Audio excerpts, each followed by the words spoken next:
The 13 creepiest haunted places in Michigan.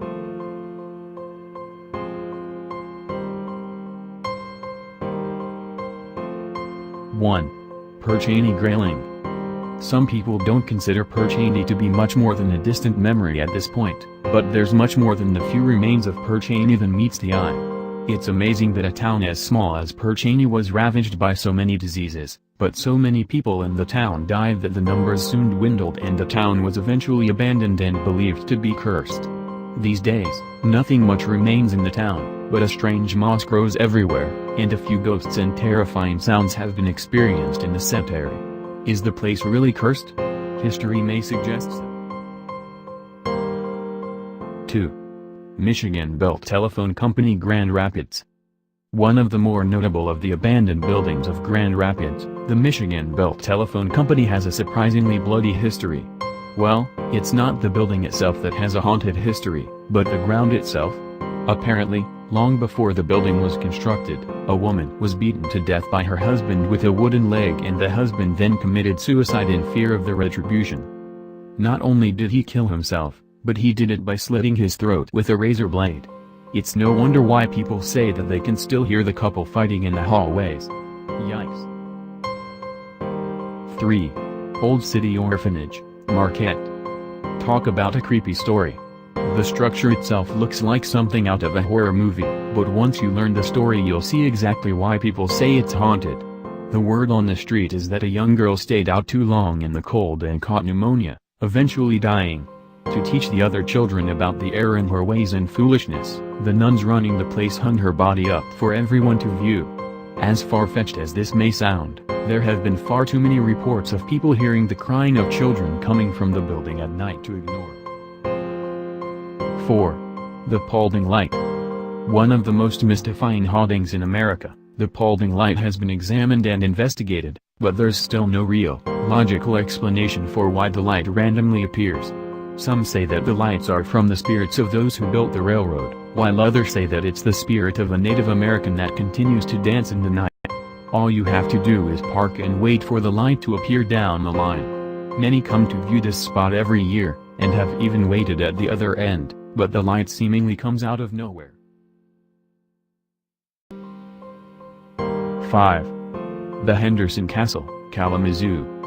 Now a bed and breakfast, the Henderson Castle is now the apparent home to a collection of ghosts from a variation of different time periods and backgrounds.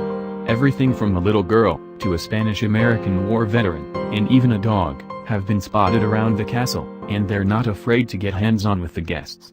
While some have been known to reach out through phones and radios, others have actually been seen in full form, complete with clothing for the appropriate time period. This could be a stay you'll never forget. 6. River Raisin National Battlefield Park. Home to the bloodiest battle of the War of 1812, it's not hard to believe that the souls of those killed aren't exactly thrilled to have people disturbing the battleground.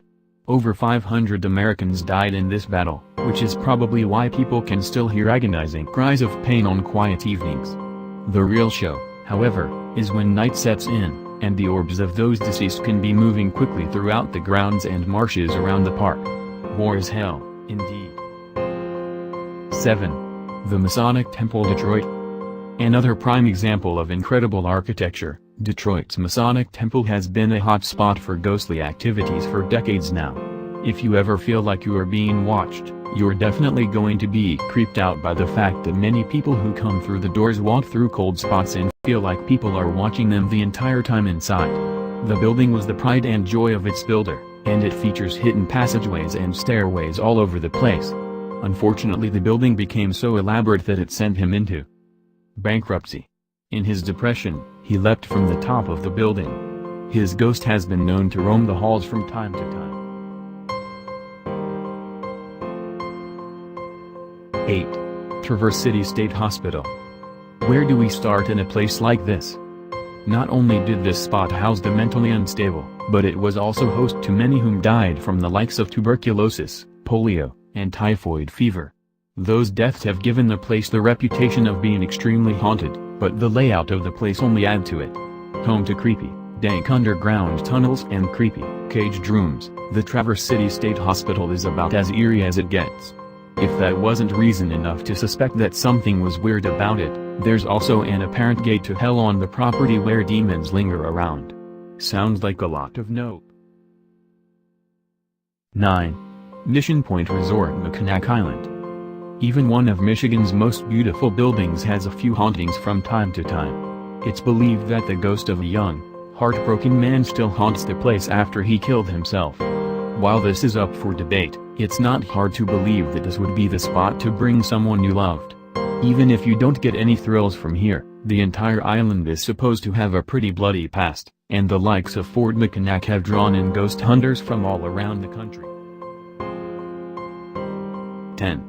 Felt Mansion, Saugatuck. Agnes doesn't want you in her house, and she's not afraid of letting you know it.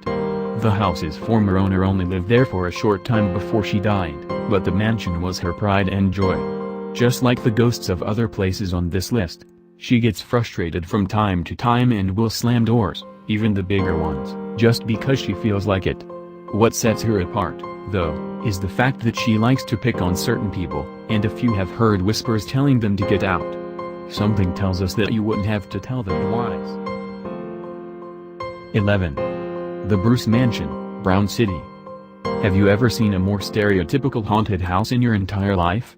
This looks more like the Addams Family house than anything else, and it has a pretty creepy past to match it. While the current owners no longer like to let people snoop around their house, the stories have turned out to have some fact to them. One such story is that one of the previous owners hit a man and buried him in the yard so no one would find out. These days the owners have admitted that they still hear voices and have doors slam shut without explanation. 12. The Whitney Restaurant, Detroit. Even fine dining king calls you to be the dinner guests to some irritated ghosts. The rumor is that the ghosts of the long-dead former owners of this mansion still come back to wreak havoc from time to time. Workers of the restaurant have reported everything from the elevators inside moving up and down without anyone in them to the chairs and glasses being upturned without anyone having moved them. The creepiest story out of this spot, though, are the reports that you can apparently see the ghost of David Whitney staring out of the window from time to time. Reservations, anywhere. 13. The Old Presque Isle Lighthouse, Presque Island. The light may be extinguished, but the story behind the Old Presque Isle light is one that won't be forgotten anytime soon. Some say that one of the old keepers locked his wife up in the lighthouse when she was getting reckless and that you can still hear her screaming out of rage from time to time. To add further mystery to the lighthouse, the light, which has been disabled for good, still shines every night from dusk to dawn. We know, it's pretty bizarre.